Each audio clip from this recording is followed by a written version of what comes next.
Hey everyone, I know what you're thinking. What the hell is this video supposed to be? Well, my goal for this year was to make 3 videos during the summer, and I took some college classes during the summer, which was a really bad idea because I didn't have a lot of time to make videos, so that's my bad on my part. So now here is a unscripted video for you guys at home, because I'm still working on the Ant-Man video. It's going to come out at the end of summer, and I'm really excited to show you guys about it, because I've put a lot of research on it, and it's kind of a passion project for me in a way. Anyways, I thought it would be fun to show off my graphic novel collection to you guys today. It's unscripted. I go kind of insane halfway through, and definitely a lot of stuttering. I don't stutter like this usually, but I'm just not used to making unscripted content like this. So you're gonna see a new side of me today. So I hope you guys enjoy, and make sure to subscribe, like the videos, blah blah blah. Save my dying grandpa. Just kidding, he's fine. And let's get on to the video, shall we? Alright, so now we're done with that little introduction. Let's get on to the collection itself right here. So this is the first shelf. First, some little rules about my collection. I organize it alphabetically from publisher, so I do like Image first, then I think I do IDW and Boom Studios, then I do DC, and then Marvel, and then just random stuff that doesn't fit with the collection. So let's start off with shelf number 1. First book we got is Deadly Class by Rick Remender and Wes Craig. Dude, what a great comic this is. I need to get the rest of this. These 2 hardcovers are so good. It's like Harry Potter meets any Quentin Tarantino movie. And if that sounds like the worst idea ever, trust me, it works. And this comic is great, if you ask me. Something else about my collection is that I have some Funko Pops to associate with the set shelf. This is a bad example because we got Giannis here and Chamberlain from the Dark Crystal. But I don't know where to put them, and they look nice right here. Speaking of Deadly Class, I need to pick up more Rick Remender. He does have a new series coming out next week called Escape. I think I'll pick that up with Daniel Acuna. So, yeah. Then we got East of West. Just got this. I haven't finished it yet. I just finished the first year, and it is really good so far. Just like normal Jonathan Hickman comics. They're really fucking confusing, but I'm really enjoying it. So I don't know. I'm going to continue with it. And Nick Dragotta, oh my god. I loved him from Absolute Batman, but this is just, oh my god, this is so good. And I loved the pitch of this where Dragotta wanted to do a Western while Hickman wanted to do a sci-fi book, so that you had to Hickman had to compromise for him, which was really funny, but also really nice too. But yeah, this is really good. I would recommend this if you like Westerns or sci-fi comics. I wish I had the hardcovers, but this recently just came out, and I was just whatever. Those hardcovers are probably $500 each, and I don't want to spend that money on something I can just get for $60. And it's fine, I just want to read the comic. And it doesn't look too bad. Moving on, we got 8 Billion Genies by Charles Soule and Ryan Brown. This is a great series, if you ask me. I don't even know what to say about it. It's one of my favorite series. Charles Soule is far from one of my favorite writers, but this is definitely his standout series. This is what he's going to be remembered for, and god damn it, that's a pretty good feat. And it's just such a fun concept. We don't get a lot of genies in comics, so I'm just why not? It's great to have in hardcover form. And then we got my favorite comic of all time, Invincible. Got volumes 1 through 6 right here. Great stuff. My favorite comic for a reason. Yeah, the show takes a lot of liberties, some that are really good in my opinion, that I'm yeah, this fixes the comics, because I have a few gripes with it, but the positives just outweigh the negatives for me. But yeah, this first volume is a little damaged, especially up top here, as you can tell. But yeah, this is just a great series, and I have the first 6 volumes on this shelf of the Ultimate Collections. I could have gotten the compendiums, but these are just so much better to read the full series, and I love having it all in this hardcover format. It just feels so pristine. I don't have the hardcover compendiums. Those would probably hurt my lap if I read those all. Yeah, great series. And let's move on to shelf number 2, shall we? Shall we? Then we got shelf number 2 right here. Again, the Funko Pops really do not have anything to do with the comics on the shelf. Coach Beard from Ted Lasso is not in Invincible, sorry. And nor is Captain Crunch in Saga, which is really surprising. But starting off, we got volumes 7 through 12 of Invincible. Something really annoying. Oh, something really annoying is that volume 9, the first printing, has like the yellow Invincible logo is purple, which I've seen a lot in people's collections.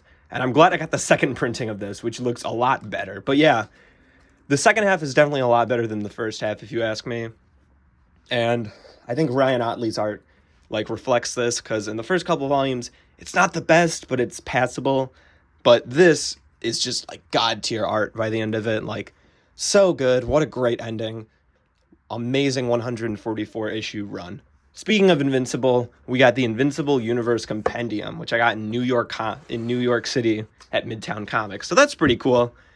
For the comic itself, like, my goal was to pick up every single like Invincible Universe series, not like the Image books, like the stuff like Spawn, Savage Dragon, not those big books, but like, you know, like Astonishing Wolfman, Tech Jacket, like stuff like that. After reading this, however, my opinions on that definitely changed, and I quit that goal because this was not very good. I mean, there were some standouts. I thought the Adam, Eve, and Rex Splode story was really good, but everything else was kind of okay. Like, I don't know. It was definitely a slog to get through. I definitely wouldn't have picked this up if I was just like, oh, I'll just pick up the Adam, Eve, and Rex Splode trade, which I think I have that in the collection. I don't know. I think it's just buried in a box somewhere. But yeah, just a very, like, I don't know. It was very disappointing. And I haven't been reading the new, like, Battle Beast series, because I do like Invincible, like, a lot. It's my favorite comic, of course. But, like, I just don't care about Battle Beast. Like, he's a cool character in the comic, but I don't need to read a story about him. Like, I'm just like, I don't want to spend, like, that. Even though it's Ryan Otley and Robert Kirkman, I just don't care, man. They can't make me interested in that character. I would love to be proven wrong, though. Anyways, very different from Invincible. We got Reckless by Ed Brubaker and Sean Phillips. Again, like Rick Remender, this is the only thing I own from them in this collection. I need to get more of their stuff, like Criminal, and then, like, what else have they done? I can't even think about it. But Reckless is great.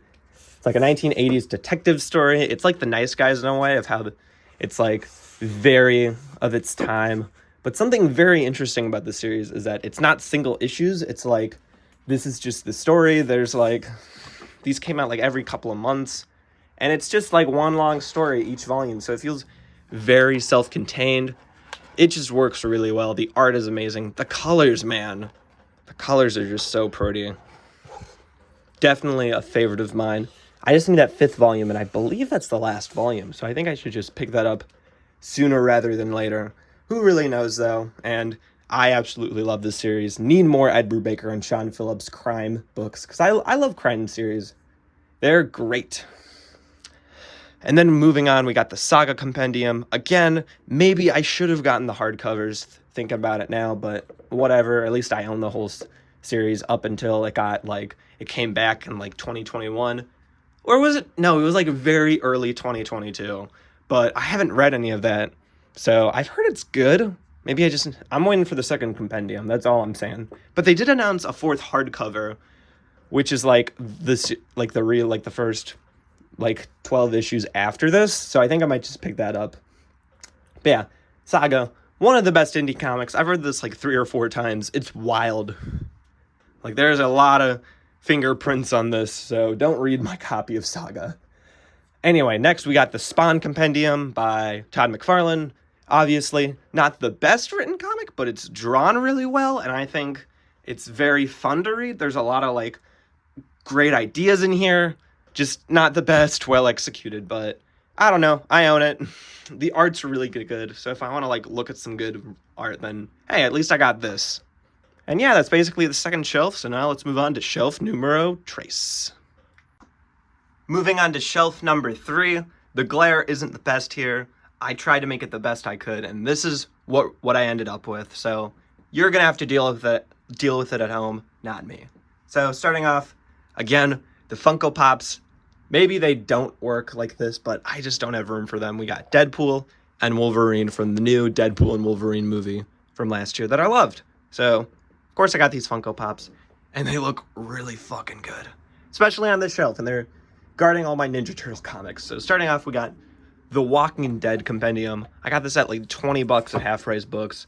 You can definitely see the wear and tear on this thing, especially on the spine, but the book itself, it's really good. I think this might be my second favorite comic of all time. It's way better than the show, if you ask me.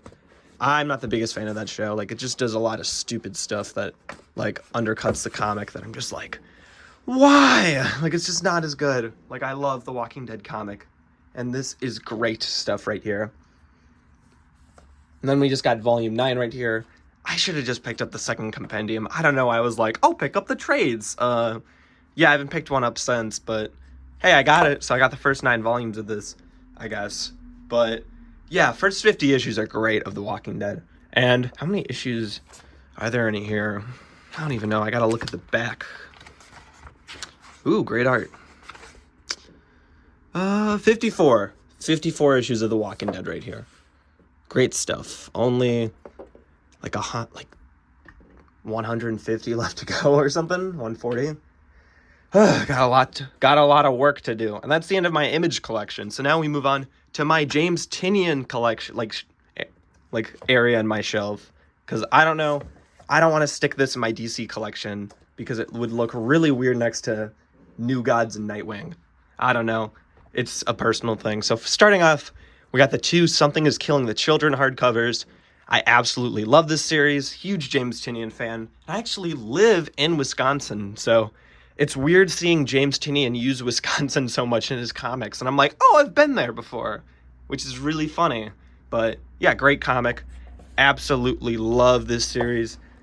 She is such a girl boss, and she is so good at what she does. And yeah, the only problem with this is that I have to wait so long for volume number 3, because like volume number 2 just came out, and like last year, but like there's definitely going to be a long wait because they don't have enough issues for a volume 3. But James Tynion has to stop making new series. Like, I'm loving Exquisite Corpses, but like, dude, like, I just want to read more Something is Killing the Children in this pristine hardcover format, if you know what I mean. But yeah, great stuff right here. Absolutely recommend it. And then, just got this a little bit ago, Nice House by the Lake Deluxe Edition. This is also really good. It's really weird, but in like the best way possible. The art's great. Has a really interesting concept. Just go in as blindly as possible and then just like experience the whole comic, if you ask me. It's great. And that's my whole James Tynion collection. Well, we'll get to the like a little bit other stuff, but I have some Batman comics from him. But it doesn't go in this section. So then we got my Teen Ninja Turtles collection, starting off with these IDW Ultimate collections. Okay, Wolverine is fine. He is back up. I think he's pretty good. He looks good to me. No Funko Pop tour, only graphic novels. I just put him back. Anyway, these things collect the original 80s comic by Eastman and Laird. The first 2 volumes are really, really good. And then in volume 3, I'm just like, like, it's fine. I don't know, like, you can definitely see a lot of passion was lost in this volume. And then volume 4 is City at War. I couldn't even finish this, man. It was just like, I was so tired of it at this point. Like, I don't know, they're not doing anything interesting. I might pick up volume number 5 just to, like, complete it, but I got this, like, 3 years ago, so I haven't picked it up since, so maybe that's a sign, who knows, but the first volume is really, the first 2 volumes are, like, awesome. Like, they're really good. Like, you can definitely see a lot of passion in this. And I've read this first volume, like, 20 or 30 times, at least. But, yeah, great comics. Of course, like, that's why it was popular. Like, it was just so good. Like, it wasn't just some, like, trend, but it was just, like, really good. And then, moving on, we got volumes 1 through 3 of the Team NT IDW hardcovers. These are really good. I'm trying to collect the whole series, catch up to date with it, and so far, I have a good chunk of it. You'll see the rest of it on the next shelf, but some great stuff right here. Okay, I just took them off because I don't want them to get damaged again, because it keeps on getting bonked over. So, yeah, great stuff in here. Absolutely would recommend it if you're a longtime Ninja Turtles fan, and you want, like, a new iteration. And it's just great. Like, I would love to see these guys in, like, maybe some skins in a new video game or something. Maybe, like, I don't know. But More of these guys, please. Great series. Does some interesting takes on the turtles that I don't know if everyone would be happy with, but I'm not too mad about them, so I just keep reading them. So yeah, pretty good stuff. And now we are done with shelf number 3. Let's move on to shelf number 4. All right, here we go. We got volumes 4 through 10 of the Ninja Turtles IDW collection. They look really, really good on the shelves. They're kind of expensive though, so I wait for them to be on sale on Amazon or Cheap Graphic Novels or something. But yeah, really great stuff. I might just collect the whole Tom Waltz run and then I'll just be done because I don't care about Sophie Campbell and I don't want to read Jason Aaron's stuff because he only has like 12 issues. So like I'm just like, I'm okay. I'll pick up like, I think his run ends at 13. So I'll pick that up and then I think I'll be good. Moving on, we got The Last Ronin, really iconic story. It's really, really good. One of the very few comics that has actually made me cry, for good reason too. It's really, really good. Highly recommend it. They're making like a movie and a video game. So yeah, of course, like it's really good. Speaking of which, they made this to capitalize on it. And it's okay. There's some good stuff in here, but you can really see that they didn't intend for a sequel. I don't think Eastman and Laird work on this. Yeah, it's only Kevin Eastman and Tom Waltz. So it's the same guys who does all of the IDW Ninja Turtles stuff, but like long after this stuff, so it's not as good. And it's fine. There's some positive stuff in here, but for the most part, I was pretty disappointed by this. Like, not any tearjerker stuff like in Last Ronin right here, but I don't know. It's just kind of okay. I didn't pick up the second, like the sequel, because I was like, I don't care. I don't care about these turtles that all have names related to one or like team or something. I don't even know. I don't even remember anything from this. Something I do remember something from is the 52 Omnibus. So this thing is really, really bulky, but I read this in like a month. It's really addictive. Feels like a TV show. I would love to see this adapted in a TV show, but I don't know how they would do it. Like 52 episodes, like 5 seasons. I don't know. Who really knows? But this is great stuff. Booster Gold plays a huge role in this, and I love Booster Gold. And I think I'm just a huge fan of any comic that features more on like I love obscure characters in DC Comics. Like we got The Question, Renee Montoya, Steel, like Booster Gold, Black Adam. Well, I guess he's not that unknown anymore, but at the time he was pretty unknown. But like anytime we get to focus on like lesser known characters, it's just great. So what I'm trying to say is that I love comics that focus more on Booster Gold than they do on Batman. But yeah, great stuff. And then the last thing on the shelf, oh yeah, this starts my DC collection. So 52, then we got The Authority by Warren Ellis and Brian Hitch. Great stuff right here. I picked this up when the movie was announced, and I tore through this thing. It's just great stuff. The art's great. It's written really well. I think I made a little segment about it on the Future of the DC video, and honestly now, I think this is up in the air because James Gunn said he had to cancel a movie. I think it's Swamp Thing, but a lot of people think it's The Authority, which I could totally see why. So it's kind of sad. We might not get an Authority movie, but at least they reprinted some of the comics. So this is really good. And yeah, now moving on to shelf number 5. There is a lot of Batman, so get prepared. All right, moving on, we got shelf number 4. We got Robert Pattinson right here. Really great Funko Pop. Love the movie a lot. And then we got Adam West Batman, which came with the Penguin Funko Pop. Yeah, you can definitely see I've had this for a while. A lot of stuff on here. I think I've had this since like 2018 or something. But it looks great. A few chips right like every so often, but it's been well loved for a while, and it sits on my Batman shelf. All right, moving on to the actual content of the shelf. I organized this timeline. I did hardcovers, then I do timeline, like out of continuity stories, and I have in continuity stories, like in order on the timeline. So starting off, we got Detective Comics 80 Years of Batman. A lot of really good stories in here. I've had this for a while now, for like 6 years now. I've had this. Time really flies by, but I've brought this on countless road trips. I've read it a lot. A lot of really good stories in here. And then this is one of my newest purchases in my collection. The Batman by Jeff Loeb and Tim Sale omnibus. This was like $60 on Amazon. It was like a steal, so I was like, I gotta get it. And I'm working through it right now. I got a little bookmark right here, boing, but it's really good. It's definitely the prettiest omnibus in my collection. Like, there's so many, like, hidden details. Like, look at the spine.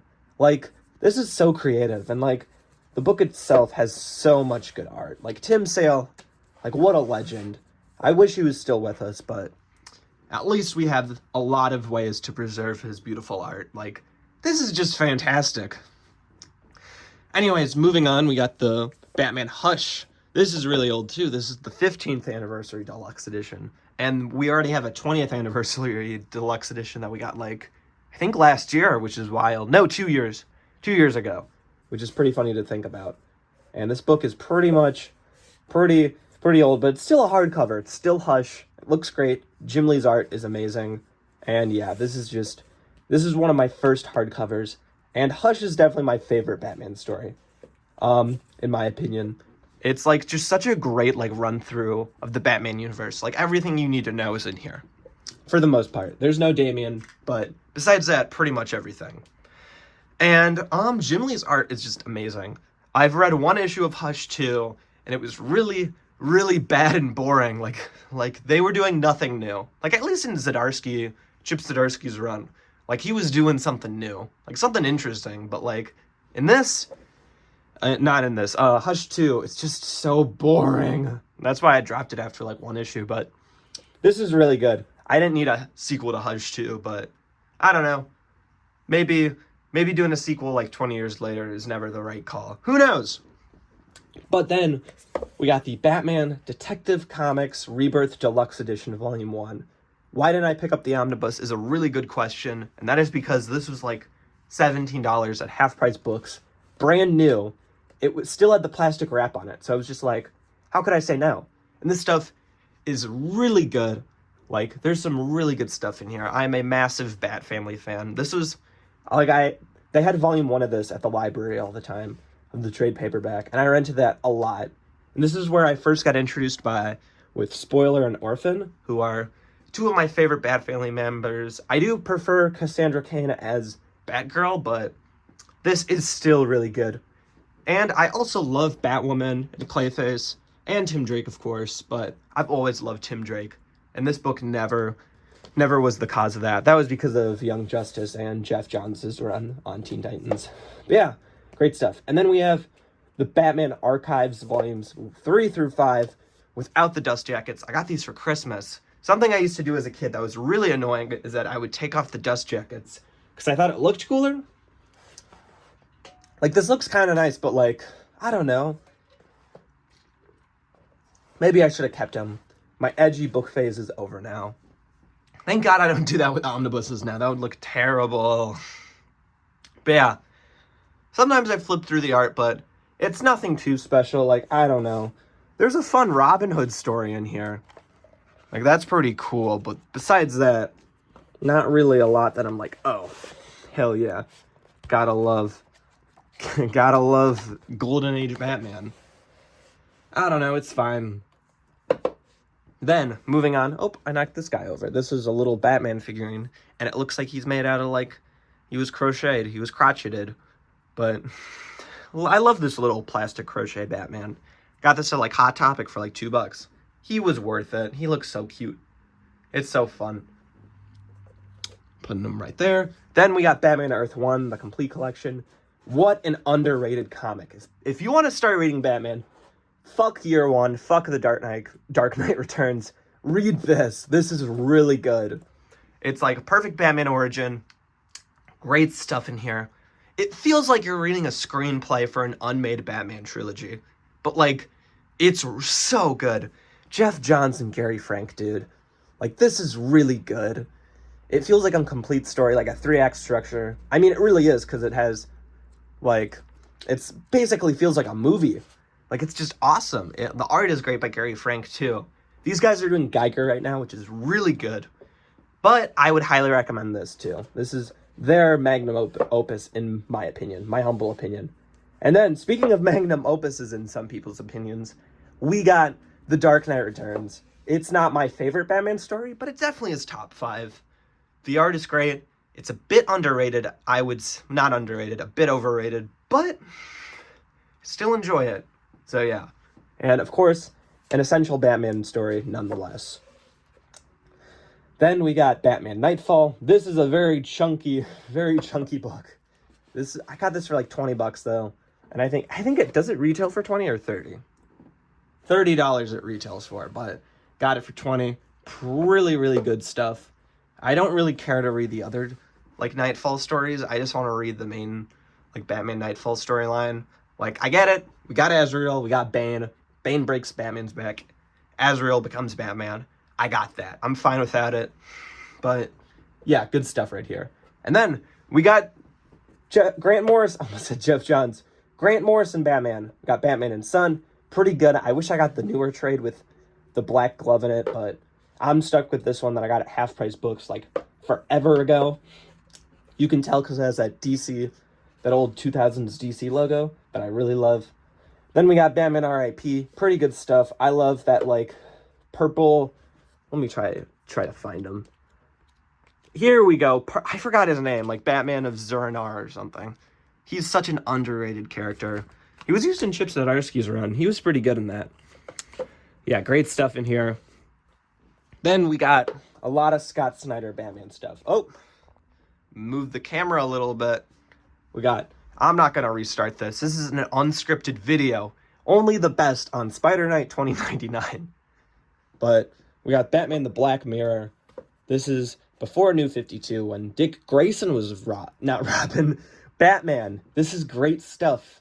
Really underrated. I think this is definitely the best Dick Grayson as Batman storyline. Grant Morrison's run with Batman and Robin does take the cake a little bit, but this is just so good. Scott Snyder is my favorite Batman writer for a reason. And Absolute Batman is absolutely fantastic right now. But great stuff. Then we got my favorite Batman run, Batman New 52. This stuff is so freaking good.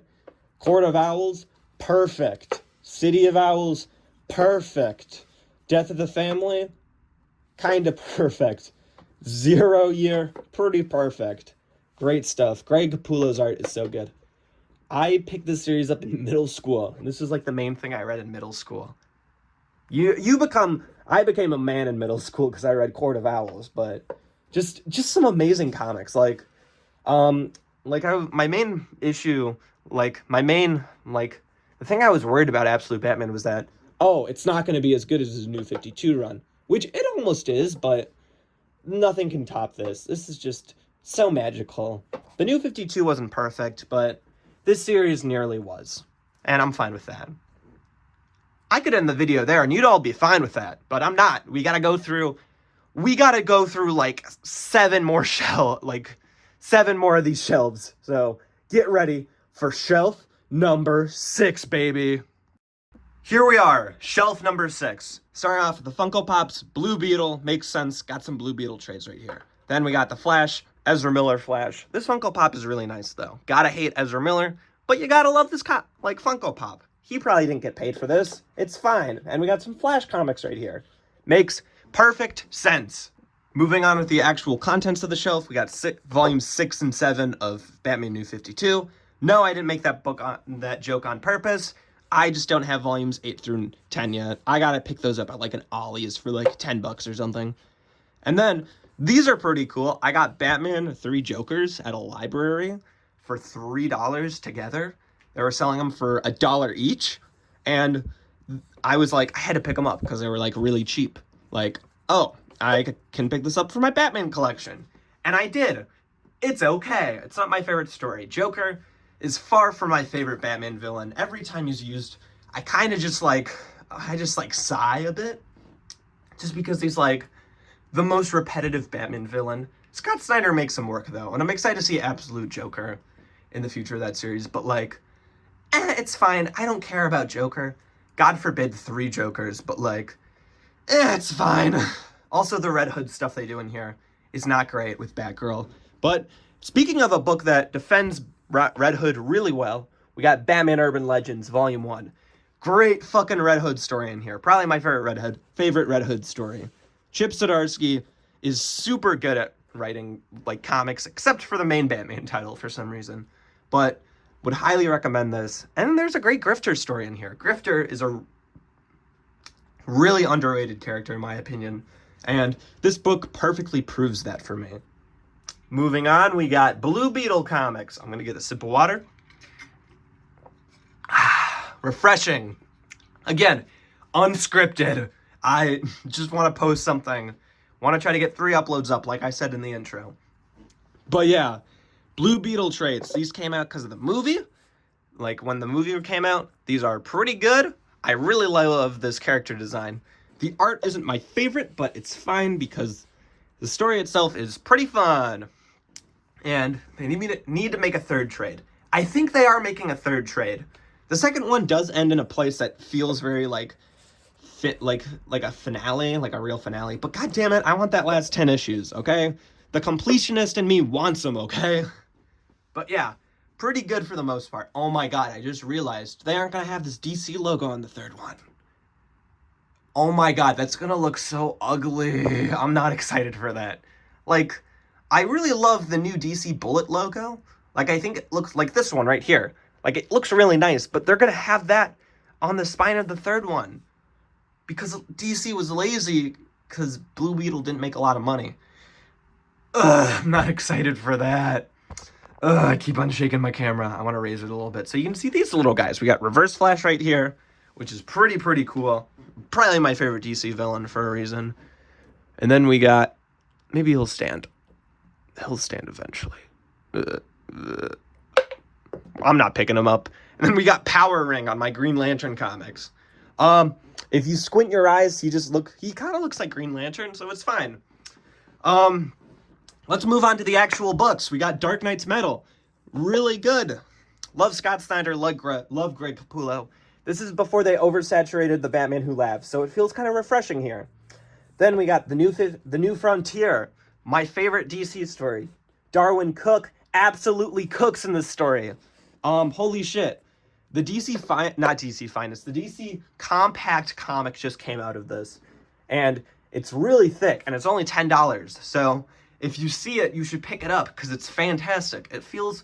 I think James Gunn is going to use this as the basis for his DCU, which I have no problem with. This is great comics. Moving on, we got DC versus Vampires. I don't own Deceased. I don't really care to. But this is really good. So what if it's drawn by a Nazi? But it's not written by one, so that's okay. Really good stuff right here. Volume 1 and Volume 2 feel like completely different series. I'm not complaining about that. I think it feels pretty cool.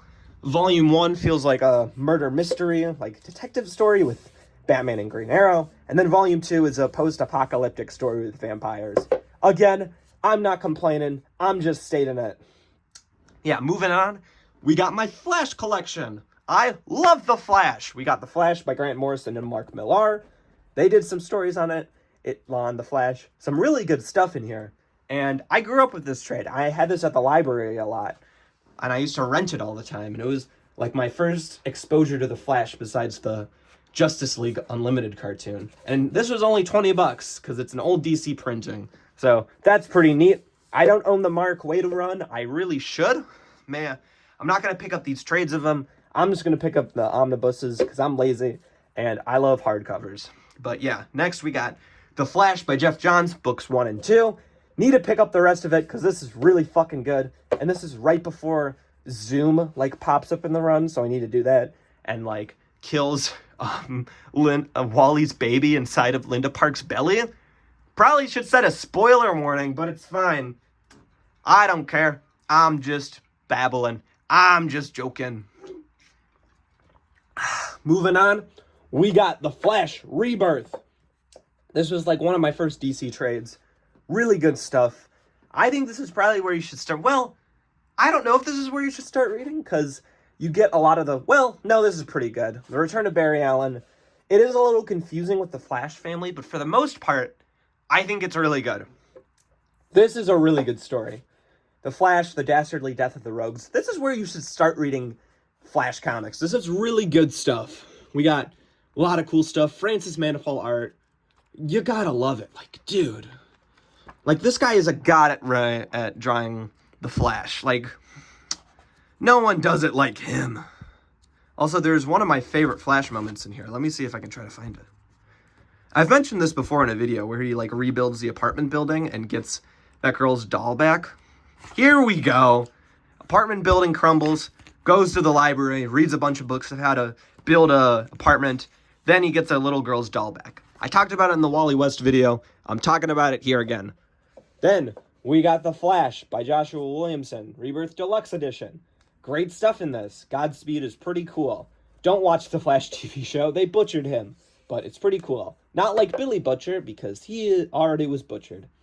Then we got Green Arrow, the Longbow Hunters, DC Finest. I love the DC Finest trades. They're only $40 per pop, and you can find them pretty cheap on Amazon or cheap graphic novels.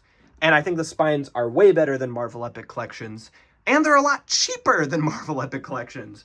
Those things are like $50 or $60 a pop now, and I'm just like, no. Just, I don't know. It's really hard to get people into comics, and especially with, like, the prices. So, like, just do more of these, please. But yeah, love Green Arrow. They're making a second one of these, which I'm really excited for. I'll pick which continues the Mike Grell Green Arrow run. But for the most part, most of this is really good up until the Batman Question crossover. Then I just don't give a shit, because the story isn't interesting, it's really boring, and I just want to read more Green Arrow comics. You get what I'm saying. But for the most part, it's pretty good. It's really good.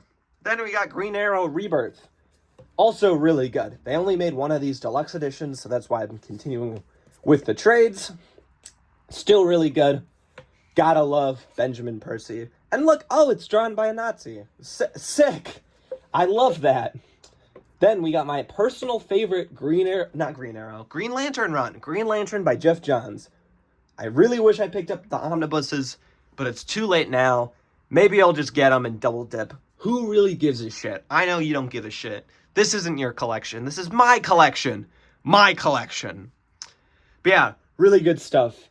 I wish they continued making these to collect the rest of his run, because now I have to hunt for, like, almost 20-year-old trades that are definitely out of print, and I knocked over a fake Green Lantern. Then we got Blackest Night. Why isn't this under B? Well, I consider it part of the Green Lantern run. Sue me. I don't give a shit. You can't. I think I'm going insane. Moving on to shelf number 7. All right, moving on. We got shelf number 7. We got Big Barda, because she has a big role in these 2 Justice League International omnibuses. They need to make a Mr. Miracle Funko Pop. I would buy that in a heartbeat. Then we got Moon Knight. No Moon Knight comics here. Sorry, I don't know where to put them. Yeah. Moving on to the actual content of the shelf, we got the first 3 New 52. Yeah, you heard me. First 3 New 52 Green Lantern trades. This was my first exposure to Green Lantern comics. Maybe not the best place, but hey, it's really good in my opinion, so it's fine. There's some really good stuff in here. It's the end of Jeff Johns' run. And, I don't know.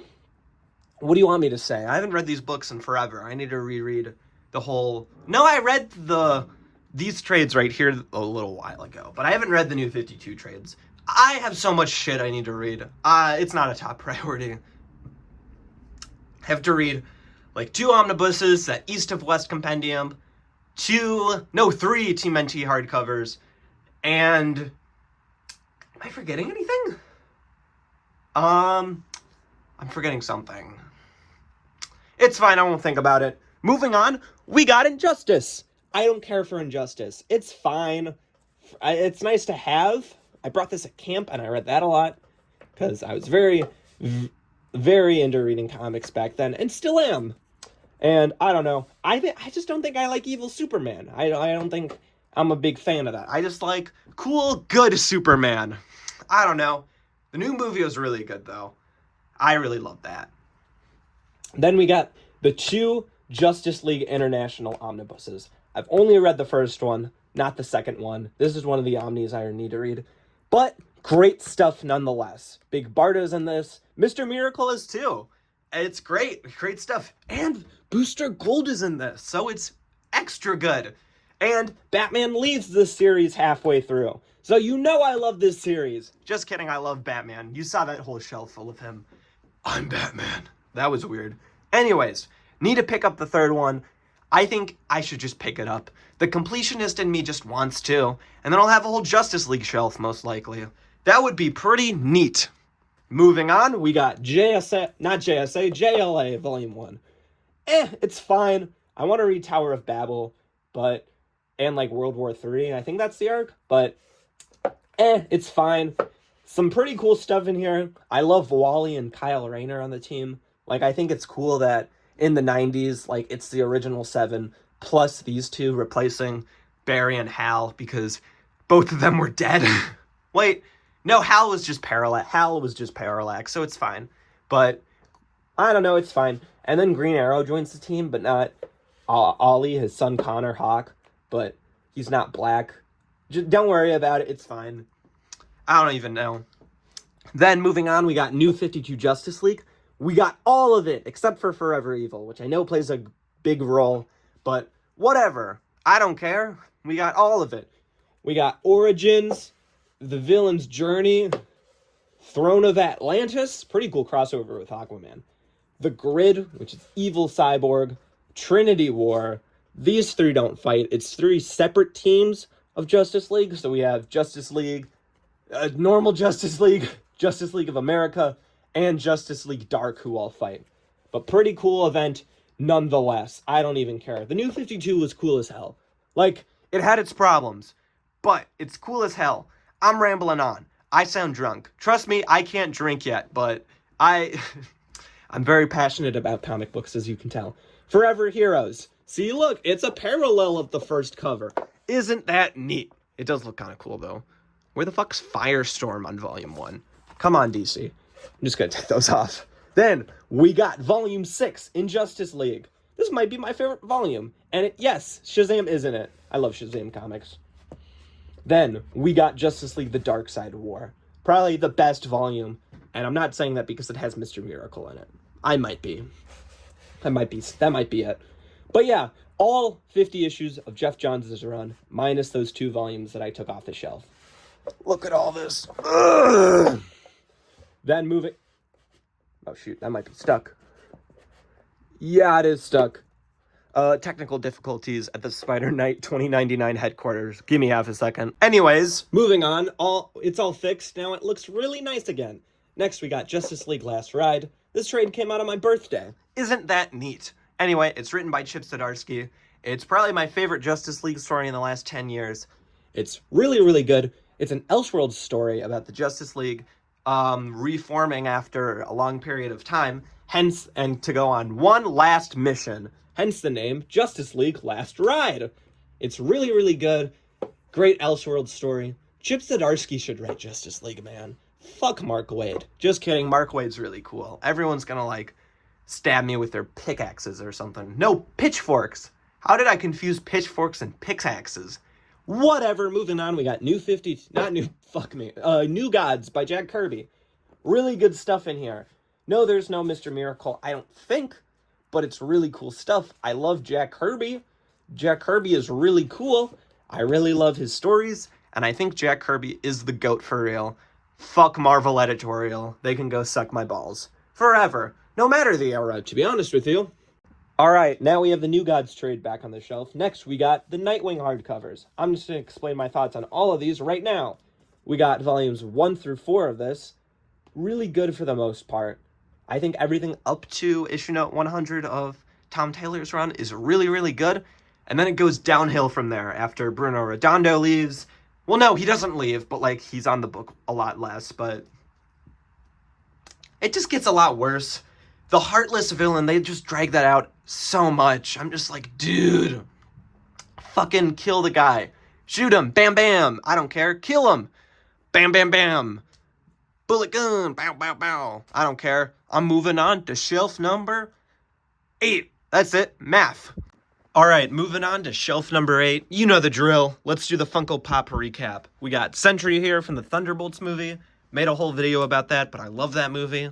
And of course, Sentry plays a huge role in the new Avengers run. Then we got Captain America, the GOAT himself, Then we got a bunch of Cap comics right here. So yeah, I don't know. Makes a lot of sense. So yeah, starting off, we got those Nightwing hardcovers. Already talked about them on the last shelf, so now let's just move on. We got some Shazam comics. I absolutely love the Jeff Johns run, even though it is very short, but whatever, it's fine. I still really love it. Gary Frank's art is great, and I do love Dale Eaglesham's art on Shazam and the Seven Magic Lands. Just, I don't know, great comics. Wish they had a longer run. We need more long Shazam runs. Like, they always last for, like, 15 or 20 issues. Like, they need to go on for like, 60 or 70 more issues or something. Like, I just love Shazam comics, dude. They're so good. Like, they used to go on for so long, and now, I don't know, we just get miniseries, and the last run wasn't very good. I don't know, we just need Shazam comics, dude. Then, moving on, we got my Superman collection. Starting off, I got Action Comics 80 Years of Superman. Again, very old hardcover. I've had this for like 6 years now. It's basically the same as the Batman one with the Detective Comics. It just has a bunch of cool Action Comic stories. Yeah, great stuff in here. Then, moving on, we got Superman Celebration of 80 Years. This is the South by West exclusive. This one is pretty funny, but this was my first ever trade ever. Got this when I was like 9 years old. Had it for a long time. It's definitely seen better days, but it just has a lot of wear and tear, but you can tell I really loved this thing. Still really do. It's just a great book. Yeah, you can definitely tell by this page. Ugh. But yeah, definitely a lot of dents and a lot of other stuff, but whatever, especially the spine. But hey, at least I read it. At least I read it a lot. So yeah, a lot of really great stories in here. Has a lot of really underrated stuff in here. And it has my favorite Superman story, For the Man Who Has Everything, which was a Justice League Unlimited episode. So you know it's good if Bruce Timm thinks it is. And he wants to adapt it. Then we got the Death of Superman. This trade is more common to find at a comic shop than dirt, which is fine. Like, you think if it's an old trade, it's worth something. It really isn't. Hey, wait a second. He looks familiar. No, dead cord. Sorry. Anyways, at least this thing is really affordable. Like, they're not going to sell it for, like, $20 or something. They're only going to sell it for, like, $5, like, retail price for this thing, which is totally fine. Then we got the Superman Rebirth, only the first volume. Really good stuff. Gotta love father-son Superman stories. I think I need to get the omnibus. I think I should pick that up. That should be my next omnibus, because collects the whole run, no cuts or coconuts, just Superman comics. I mean, no fucking shit. Then, moving on, we got Superman the War World Saga by Philip Kennedy Johnson. Very thick trade. They came out with an omnibus of this. Not picking that up because I had this. And it's great. One of the best Superman stories of the last 5 years. It's about Superman going to War World to save some Kryptonians. He doesn't have a lot of powers. And this is just pure unadulterated Superman. And you gotta love it. Moving on, we got Wonder Woman New 52. Remember how much I was gushing about the New 52? This is fine. It's not really my favorite. I don't know. I really want to get into Wonder Woman comics, but every writer just makes things really complicated. And I don't know. It's just not my favorite, if you know what I mean. And yeah, I don't know. But Wonder Woman is the end of my DC collection. And now we got the Marvel trades. The Marvel collection isn't as big, but there's still some pretty good stuff in here. So let's jump in. Starting off, I got New Avengers volumes. No, wait, that's not what starts the collection. Avengers Kree-Skrull War. Pretty good. Well, I haven't read this in years, but I don't know. It's fine, I guess. If I had to, like, reread it. But there's probably some great art in there. So then we got New Avengers by Brian Michael Bendis. Really, really good stuff. This is probably my favorite Avengers run. It's just really good. Man, Brian Michael Bendis was, like, such a good writer. Like, he was writing this, Ultimate Spider-Man, and Daredevil all at the same time. And they were all really good. Like, dude, what happened to him? I don't know. Anyways, I need to pick up more of this. But the Modern Epic collections are expensive as fuck. And I don't want to sell another kidney for these things. But I'll pick up the third one, and I think there's a fourth one announced. I'll definitely pick up the rest of this series in this format, because it's really good, and I would highly recommend it. And then we got Avengers versus X-Men.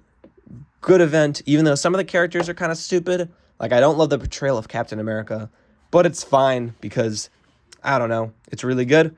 Art's great. Yeah, what do you want me to say? Then we got Avengers by Jonathan Hickman. We got all of these trades. I wish I picked up the omnibuses again, but it's fine. At least I can read some of it. And these trades are pretty neat.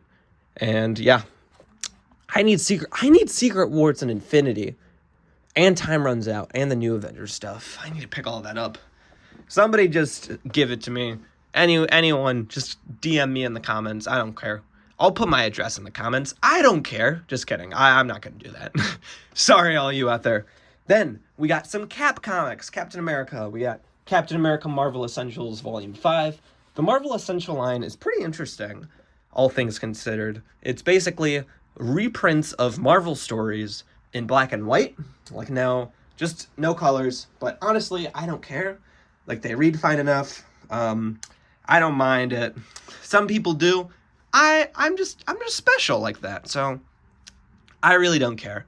Then we got Captain America Winter Soldier. Really good stuff. Very, very different from the movie, but it's still really good. So I don't know. I guess that's fine. Then we got Captain America Sentinel of Liberty. A lot of people hate Colin Kelly and Jackson Lansing. Those two do make some pretty shitty X-Men comics, but their Captain America and Guardians of the Galaxy comics are pretty good. Like, I don't know, I think they're good. Yeah, what are you gonna do at home? Fight me. I dare you. Anyways, then we got Daredevil Visionaries Volume 2. It's Frank Miller's Daredevil. It's really cool. It's an old trade too. Like, I think it's like 2000s or something, but I only got it for $25. And it's Daredevil. It's really, really good. The art looks amazing. Like, look at this. Hey, we got Stick. Look at this. Oh, man. Wait, is that Hitler? No, it's not. Whoa. Whoa, he looks like Hitler. Sorry. Man. They don't make them like they used to. Ooh, Bullseye. Ooh, Elektra. Ooh, Elektra. Oh, dead Elektra. Ooh, womp womp. Ooh, Kingpin. Oh. Anyway, I should move on to the next shelf, should I? Or do you just want me to read Daredevil comics? Because they're really fucking great. Is that an eagle? Oh, no. Alright, moving on to shelf 9, we got 2 Funko Pops here. We got Star-Lord, because there's some Guardians of the Galaxy comics right here. And then we got Miles Morales, because this is also the start of my Spider-Man collection right here. And trust me, I have a lot more Spider-Man comics on the next shelf. And then I got 2 little big figs right here. I got Thanos and Hulk. They both have Infinity Gauntlets. We got the Infinity Gauntlet on Thanos and the Nano Gauntlet on Hulk. I was really proud to get all the stones back in like 2018, 2019. And yeah, it's just a reminder of how fucking awesome my stuff is. When I was little, I used to put both gauntlets on one figure, and I thought it looked so badass. Damn, look at that thing. All right, moving on to the actual contents of the shelf, we got Fantastic Four Marvel Essentials Volumes 2 and 3. This is a good chunk of the fucking Stan Lee and Jack Kirby run. This has a lot of, like, crossovers in it, and this one has a lot, I mean, the cover shows off a big crossover, but, like, there's a crossover with, like, the X-Men. There's a Daredevil crossover at the end that's really cool. Hulk versus the Thing is in here. Just a lot of really cool crossovers with the Marvel Universe. And Volume 3 is just, like, a book with a lot of big appearances. Like, this is when the Watchers first appear. Coming of Galactus, which is what the new movie is based off of a lot. Wedding of Sue Storm and Reed Richards. What else do we got? There's another big story I'm missing in here that I know. I said Black Panther. What the fuck is it? Now I'm not gonna. Oh yeah, Inhumans. There's like a bunch of Inhuman stuff and like Doctor Doom, Silver Surfer, a lot of cool stuff. Of course, it's in black and white, but come on, it still has Jack Kirby's amazing art in it, so that's fine with me. And then just put this back on the shelf. Then the last big Fantastic Four thing we got is this Marvel Epic Collection, which the first half of this is really, really good. And then up to the Fantastic Four and X-Men crossover, it doesn't become good and it gets really boring. And I kind of just want to move on to read something else. But it's good for the most part. This has the Johnny Storm and Alicia Masters get married, which is very strange, and especially because Ben and Alicia eventually do get married in the comics, which is really weird, but I mean, I guess it's fun to have in such a recent printing. Yeah, I don't know. What do you want me to say? Then we got some Guardians of the Galaxy comics. We got Donny Cates' run, which is really good for the most part. I really enjoy it. And then Al Ewing took over the book for a while for like 18 issues and an annual. This stuff is even better than Donny Cates' run, in my opinion. And this is really, really good and a lot of fun. And I have the Colin Kelly and Jackson Lansing run in this box right here. I'm not going to pull them out, but they exist, trust me. And yeah, so yeah, that's my little Guardians of the Galaxy collection. Then we got all 4 volumes of Matt Fraction's Hawkeye run right here, which is really cool. Great stuff. I'm really excited for him to take over Batman. I've had these trades for a few years now. I rented them all from the library, and then COVID happened, and then they just let me keep these books, which was really cool. So now I just have them in my collection. So yeah, true story. Something good came out of COVID, I guess. Then we got my little Hulk collection. We got Hulk by Jeff Loeb, the complete collection. This is like Red Hulk stuff. A lot of fun here. There was a recent Modern Epic collection, but I've had this trade that I got from Half Price Books for like, I've had that forever, I think. It was probably my first Marvel trade, I think. And then this behemoth right here is the Immortal Hulk Omnibus, which, I read the first 25 issues of it, and then I took a break from it because it kind of just was the same. You can see I have this bookmark in here. I should probably finish that, but what I read from it, it was good, but it just like kept on going on. Like, I don't know. That's probably a comic book hot take, is that Immortal Hulk gets a little boring in the middle of it, but that like first 10 or like 15 issues are like spectacular. And I want to read the like Philip Kennedy Johnson run, because that looks like a lot of fun. And there's a little bit of glare on this. Yes, I know. Stop annoying me about that. Then we got Infinity Gauntlet, which is a really iconic event.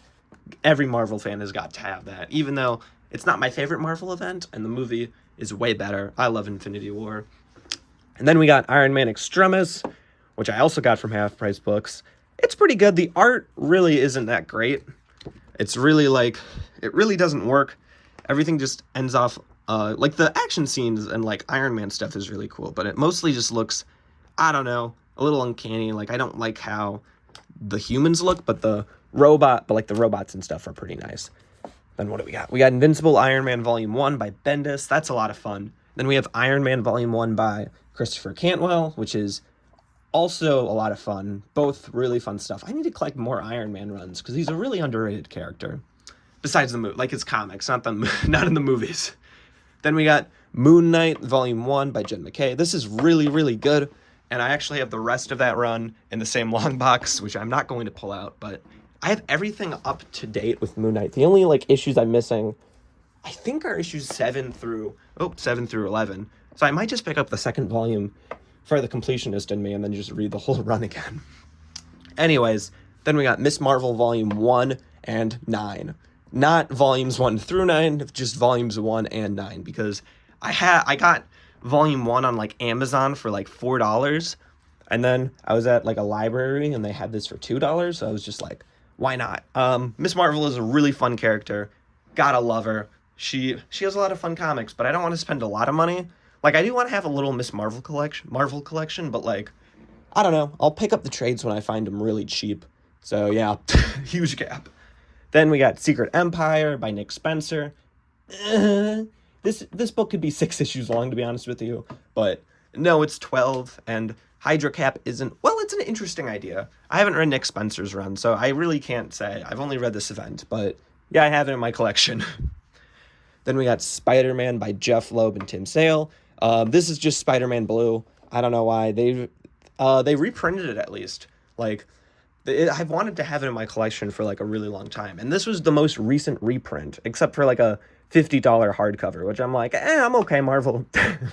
I'm totally fine without that, but it's cool that they reprinted it, because I didn't want to read that story for like the longest time. And yeah, that's why it's in my collection. Yeah, I know they reprinted Daredevil Yellow, Hulk Gray in like this format where it's just the character's name, and I'll definitely pick those up, because I don't know, Jeff Loeb and Tim Sale are like probably my favorite favorite creative team in comics. I kind of just ramble on and I end up like just not making any sense, as you can tell. Anyways, last thing on this shelf is Spider-Man: Kraven's Last Hunt. Yeah, what do you want me to say about it? It's like probably the most iconic. It's the most iconic Kraven the Hunter storyline. One of the most iconic Spider-Man stories. I would love to see it get adapted, but I don't know if we're gonna get that anytime soon because Sony fumbled the bag with Kraven, and I don't think Marvel can use him anymore, which is really stupid because I would have loved to see Spider-Man and Kraven beat it up, like battle it out on the big screen, which would be awesome. Like, I don't know, man. Sony, what are you doing with those shitty spin-offs? At least you're done making them for a while. Anyways, we're done with shelf number 9. Let's move on to the next one. All right, I controlled the glare a little bit better, but I'm not redoing that last part because that went on for like 7 minutes. Anyways, starting off, we got this little Wolverine figure right here from the Wolverine mech. I was just really happy we were getting X-Men figures again, so I picked this guy up. No, I'm not going to pick up the like $400 X-Mansion because it looks, I don't know where I'd put it in my room, to be honest with you. Anyways, we're getting off topic. Starting off with the Funko Pops, we got Venom here because, well, the Venom hardcover omnibus, but this is a really cool Funko Pop. It's a little bigger than most Funko Pops too, but because like Venom's like a very like medium-sized character, but like, come on, this is cool. You gotta admit it. Like, I don't know, man. Anyways, the other one we got is this Spider-Man Funko Pop, who is from Your Friendly Neighborhood Spider-Man. No, I didn't get this Funko Pop from Spider-Man. That'd be pretty cool though. No, it's from the recent animated show, which I really enjoyed. And this suit is definitely a huge highlight from it. Like, it looks so good in the show, and it looks so good on my shelf. Like, I gotta admit, this looks awesome next to my Spider-Man Epic collections. So yeah, Funko Pops. Moving on to the actual contents of the shelf, we got some Marvel Epic collections. We got Amazing Spider-Man Venom and Assassination, and then Return of the Sinister Six. This is definitely my favorite era of Spider-Man comics. They're just like a lot of fun to read. Todd McFarlane and Eric Larson are two of my favorite artists, and yeah, these stories are amazing. What else do I want to say about them? There's a gap in between Assassination and Return of the Sinister Six. It's like a cosmic, it's like some like cosmic story, which I really want to have, but I think it's out of print. But I'll probably find it at like a used book sale, like bookstore or something. That'd be pretty cool. And I don't know. These are really, really fun. I love Spider-Man comics, but especially this era. And I have a lot of like 90s Spider-Man comics right before like the Clone Saga, and that's always a lot of fun with like Mark Bagley on art. Yeah, great stuff. Then we got Ultimate Spider-Man Ultimate Collection Volume 1. No, I don't have the omnibuses. I think I'm just gonna wait for the rest of these to come out because they're like reprinting these trades as epic collections, like Ultimate Epic Collections. It's confusing, I know, but at least we're getting reprints of this, so I'm happy about it. But yeah, this book I've read like a million times. I've had this for a long time in my collection. Then we got Miles Morales Ultimate Spider-Man Ultimate Collection. Good stuff in here. I really like Miles as his own. Even though, like, he's not as interesting as he is now with the Spider-Verse movies, but still some fun stuff in here nonetheless. Then we got some Thor comics by Jason Aaron. Really enjoy Jason Aaron's run. I need to pick up the rest of these trades. There's like 3 more of them. I think they're still in print.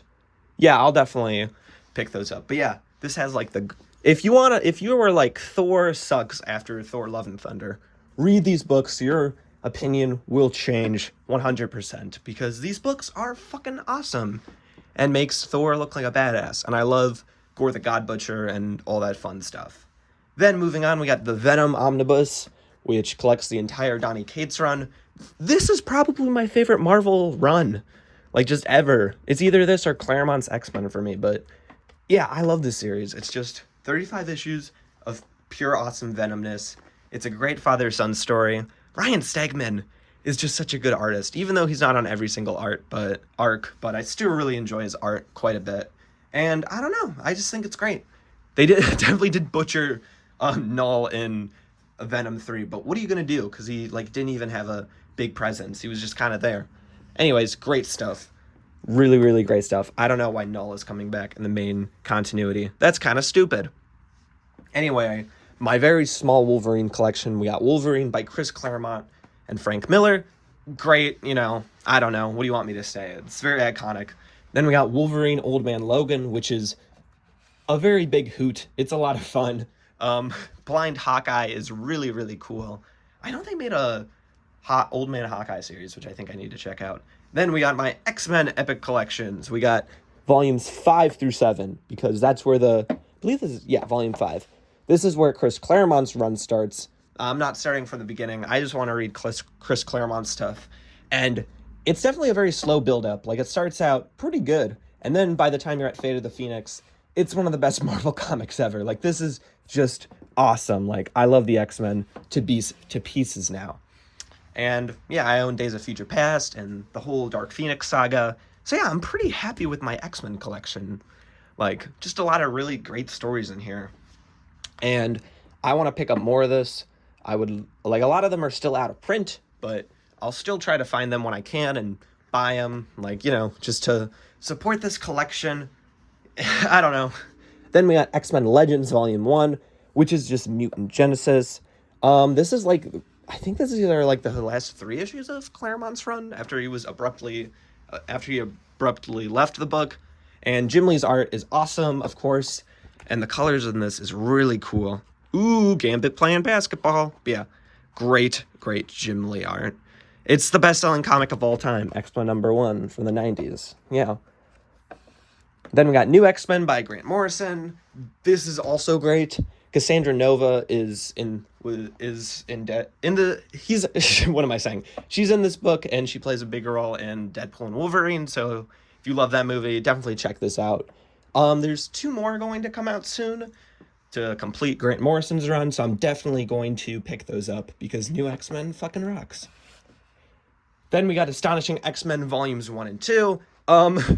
Wherever you stand on Joss Whedon, he is not a very good person, but his influence on storytelling, and not only comics but also TV shows and movies with Buffy the Vampire Slayer and the Avengers movies, cannot be ignored. Like, the guy may be a piece of shit, but he can write some awesome X-Men comics. Like, I'm afraid to admit it, but yeah, great stuff. And John Cassaday is such a great artist. Like, gone too soon. Then we got Houses of X, Powers of 10. I tried to read this as my first X-Men comic, and I was very confused. At least Pepe Larraz has some awesome art. Like, you gotta give the guy credit. Like, at least I was confused, but I was enjoying the art. Like, they didn't put fucking modern day Frank Miller on that book. But yeah, this is just great stuff. Yeah. And that's the end of shelf. God, what are we at now? We're at shelf 10. We only have 2 more shelves left. Trust me, this video is almost over. All right, here we are to the penultimate shelf, the second to last shelf. Starting off with the Funko Pops, we got Scott Pilgrim and Ramona Flowers. I am a huge Scott Pilgrim fan. These are based off of their Scott Pilgrim Takes Off appearances. I would love the original Funko Pops made for the movie, but they are really no, they weren't made for the movie, but they were just made afterwards. But I would love to have those, but they're they cost a lot of money on eBay, and I don't feel like spending that type of cash right now. Plus, I don't know, it fits with the comic book appearances, so I think it's fine. Yeah, why not? Moving on to the contents of the shelf, it's a lot of various stuff that just didn't fit with the other shelves. Starting off with Ultimate X-Men. This is from the last thing from my X-Men collection. Really, really good. It's very slow paced, but I'm really enjoying it. I think it's very interesting, what Peach Momoko is doing with the X-Men in general. I'm going to pick up a slow-paced comic if I'm enjoying it and it's intriguing. I'm unlike Ultimate Black Panther, where it's very boring and nothing happens every issue, and then it's doing nothing new with the Black Panther series. But this is doing something new, and I'm really enjoying it and intrigued to see where it goes. And I know Volume 2 just came out, so I'll definitely continue with that. Then we got Star Wars Modern Epic Collection. This is outside my Marvel stuff. It's just Star Wars. I should probably put it next to Dune, but whatever. We have it right here. Yeah, this is great. Jason Aaron does not miss when he makes comic books, and this is a great example of this. It feels like the movies. Everyone looks how they're supposed to look. If you're someone who's tired of Star Wars like I am, you should read this book because I love the original trilogy. And it has one of my favorite Star Wars moments in here with Darth Vader in either issue 1 or 2. I'm not going to say what it is, but it's completely badass. And when you know. That's all I'm going to say. There is also a second volume of this, so I definitely have to pick that up. A lot of catching up to do with these epic collections and DC Finest's. Just so much good comics coming out nowadays. Anyways, we got my little Massiverse collection, starting off with volumes 1 through 6. I'm all caught up on Radiant Black in trades. I would love to have the hardcovers, but I don't double dip with my comics, so it's either the trades or the hardcovers. So the trades will do, but yeah, this series is fantastic. It's one of my favorite, comics in general. It's just great. There's this quote where it says it's like Mighty Morphin Power Rangers meets Invincible. I can totally see that. This book does some things way better than Invincible does, but Invincible does a lot of other things way better than this that makes that my favorite comic. But this is definitely up there. There's a lot of really cool stuff in here, a lot of awesome twists and turns. The character designs are awesome. Waiting for volumes 5 and 6 to come out was a nightmare because they kept on delaying the issues, but because I don't want to spoil it, you just got to read it for yourself. It does something really unique. And yeah, I think volume 7 comes out at the end of the month. So I'll definitely pick up volume 7. And yeah, curious for any Radiant Black fans watching this, who did you vote for to become the real Radiant Black? I voted for Marshall, and I guess my vote paid off in a sense. If you know, you know. Then we got Rogue Sun volumes 1 and 2. Not as good as Radiant Black, but still a lot of fun. And issue 7 does something really, really cool. It's a choose your own adventure issue. Enough said. Gotta love the Massiverse. And then lastly, for my Massiverse collection, we got the Dead Lucky volume 1. It's okay. Melissa Flores is a pretty good writer, but I wasn't too impressed by this. That's all I'm gonna say. There's only 2 volumes though, so I think I'll just pick that second volume, just the completionist in me. Then we got Beneath the Trees Where Nobody Sees. This book has been getting a lot of praise and is a big scene in the comic book industry right now, and it's rightfully deserved because this book is really, really good. It's like those busy town placemats meets Silence of the Lambs. If that sounds really fucked up and cool, then you'd be right. And the art's awesome. I think they came out with a prequel very recently, and I'll definitely add this to add the prequel to the collection when that comes out. So yeah. Then we got Batman/Teenage Mutant Ninja Turtles Adventures. It isn't the crossover series. It's just a fun little side series. I didn't put it in the Batman collection because I feel like it wouldn't fit, and I didn't put it in the Teenage Mutant Ninja Turtles collection because I feel like that also wouldn't fit. So that's why it's right here. And yeah, it's just a lot of fun stories. It's the Batman the Animated Series iteration meets the 2012 iteration of the Turtles, which are 2 iterations of those characters that are very near and dear to my heart. I grew up watching reruns of both shows, and the 2012 Ninja Turtles show was my childhood, so I know that show very closely. Yeah, I know a lot about that show. Anyways, we got some Simpsons comics here. I don't know, these are fun. The Dune graphic novel, which I've read, and it ends even more abruptly than the first film. Trust me on that. Then we got Watchmen. I haven't read Watchmen. Yeah, I gotta read that. It's definitely here when I'm ready to read it. And it doesn't fit in my DC collection, so that's why it's here. Then we got Understanding Comics by Scott McCloud. Great stuff about, understanding comics, if you will. Then we got March, which I also haven't read, but I probably should. Then we got Scott Pilgrim. Got all 3 of these little omnibuses right here that has 2 volumes in one. I love Scott Pilgrim, as you can tell with the Funko Pops. I have the vinyl record over here on my vinyl record collection. And yeah, I gotta love Scott Pilgrim. It's the best. Anyways, let's move on to the final shelf of the collection. All right, moving on to the final shelf. We got Blankets by Craig Thompson. Really great. It's one of the very few comics that has made me cry. No Funko Pops on the shelf. We do have these Transformer Block Eats figures, which are a lot of fun to build together. I really want Megatron, but I keep on getting random nobodies who haven't even appeared, who just barely appeared in the movie. Then we got Bone. Gotta love Bone. I am making a podcast discussing Bone. It's not the whole podcast, but that's what happens in the first episode. That's the only tease you get. Then we got the Bone Handbook, which is from my childhood. The Foot Book, gotta end the collection. Everyone's favorite graphic novel. Then we got my small manga collection right here, and I got volumes 1 through 11 of Chainsaw Man and the first 3 volumes of Dragon Ball. And I think that's pretty much it of the whole collection. Scratch that, I actually forgot these books that go on my desk, just for like a little fun little display. But this is where I work on the videos and record them and everything, so this desk does a lot. I also write the videos on this desk. But yeah, I just have them here for a fun little representation. Plus, they don't fit on my shelf. They would look really bad, but yeah. Let's just start off with it. Starting off, we have this little Spider-Man figure I got on Free Comic Book Day. It's for like a Marvel game, like a desktop game, but I just have it here just to like, I don't know, it looks cool. And then we got this little Pokemon figure that I also got on Free Comic Book Day. Anyways, starting off with Fantastic Four, Solve Everything. This is like the beginning of the Jonathan Hickman run. This is the Marvel Premiere Collection. I'm not the biggest fan of this format. I feel like Marvel isn't taking it as seriously as they should, but whatever. Really great stuff in here, even though they cut a lot of pages, which I get, like, cutting the scene of Franklin Richards calling his sister a not very nice word, but, I feel like cutting out unnecessary pages is kind of stupid. I really like to read the whole thing of a comic sometimes, but also I kind of get it because they're trying to stuff 18 issues of a comic in this one book, which is interesting to say the least, but great stuff in here nonetheless. We got Annihilus, the Council of Reeds, which is a really cool concept, and the death of Johnny Storm. Oops, spoilers for a, like, 20-year-old comic. Then we got Marvel vs. Morbius. This was, like, a joke present from my parents for, like, Christmas, like, 3 years ago. Thanks, Mom and Dad. You're hilarious. Anyways, we got Spidey Freshman Year, which is a really underrated miniseries.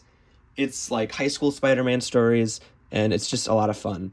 Go read it if you want. And then we got Miles Morales, these 2 trades. These actually continue after the Ultimate Collection over there. I think this is the rest of the original Miles Morales run, which is really cool. And there's a lot of good stuff in here, especially like the Venom story and the like Galactus stuff in Volume 3. So yeah, check them out. Then we got my little DC Compact Comic Edition collection, which is really fun. A lot of great stories in here. Starting off, we have American Vampire, Book 1. Sadly, I think this is only going to be the 1 volume because we haven't gotten any solicitations for a Volume 2, and I don't think they are planning to make the compact comic line have multiple volumes of something, which is quite sad, especially with the promise they gave of Book 1, but I don't know, whatever. Anyways, American Vampire, really good comic. Scott Snyder and Raphael Albuquerque are 2 of my favorite, like, one of my favorite creative teams in comics. A lot of really good stuff in here. I read this every Halloween, starting last year. Then we got 3 more compact comics. All of them are Superman related, which I picked up after the movie came out because I fucking loved it so much. I had to read more Superman comics. Starting off, we got Superman Birthright, which is probably my favorite Superman origin story, even though Secret Origin by Jeff Johns and Gary Frank definitely has its moments. I think this is just really, really good. I would love to see like an animated movie of this, and I really love the relationship between Lex Luthor and Clark Kent in this. Starting off as childhood friends leading into enemies. I would love to see that get adapted in a movie. Like, I know it's very like predictable and stuff, but like, I don't know, man, make me happy. I should direct a Superman movie. Anyways, we got Superman Batman by Jeff Loeb and Ed McGuinness.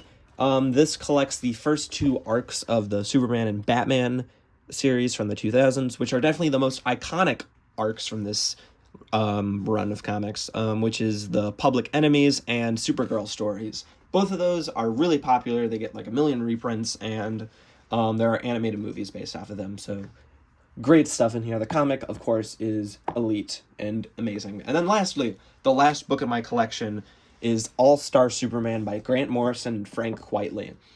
Yeah, this book is awesome. I want to pick up all the issues, and I want to pick up every this series in single issues. So that's why I just had the compact comic to hold me over. But yeah, this is definitely one of the best Superman stories. It's been adapted. It has an animated movie, gets 1 million reprints, of course, and it is the main basis of the new Superman movie, which I loved. Like, you should definitely go check that out. And I love how successful the compact comic line has been. Like, these things have had like a bunch of reprints, especially the All-Star Superman one, but I think this is a great way to get people into comics for a really cheap way, because each volume is only $10. They're cheaper than freaking manga now. Like, manga's only is like $12, $13, while this stays 10. So definitely continue picking this up. There isn't a lot other stories that I want to pick up. Like, I think I'll pick up Green Arrow Year 1 and maybe Supergirl Woman of Tomorrow, but for now, I think I'm pretty happy with my compact comic collection. And plus, I can't collect too many, or then my desk is gonna feel like another bookshelf, which I don't want that to happen. Well, I guess it already happened, but what are you gonna do? Anyways, that is the end of my graphic novel collection tour. Thank you for watching. Like, subscribe, I don't know, buy my fucking merch. I still don't have any a year later. Big shocker. I know, right? Anyways, Ant-Man video is almost done. I just finished. I'm like halfway through recording. It will be here by the end of summer. Trust me, and stay awesome.